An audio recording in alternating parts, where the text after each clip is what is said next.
US soldiers fire at a distant target. Stryker combat vehicles move towards the enemy as infantry fan out into the hills to clear the way ahead. The enemy today in South Korea is imagined, but the threat is real. This US military drill using live fire is taking place no more than 15 kilometers from the demilitarized zone between South and North Korea. The US insists this is defensive in nature and part of long-planned routine exercises. North Korea disagrees. Pyongyang has called it a provocation and has threatened to, quote, engulf Seoul in a sea of flames.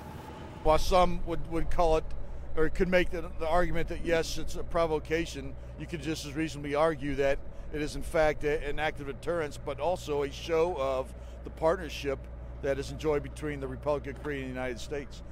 It was during a South Korean live fire drill that North Korea shelled the island of Yongpyeon last November, killing 4 South Koreans. Tensions have been high ever since.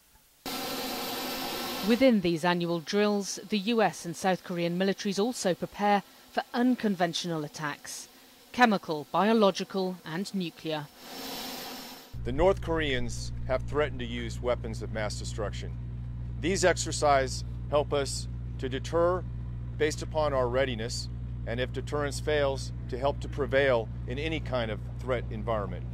Some of these men are from Fort Lewis in Washington State in the United States. They've come over just specifically for this live fire exercise. They're part of a contingency platoon, which means that if tensions escalate here on the Korean peninsula and they're needed here, then they can deploy here immediately. All right, Tom, go.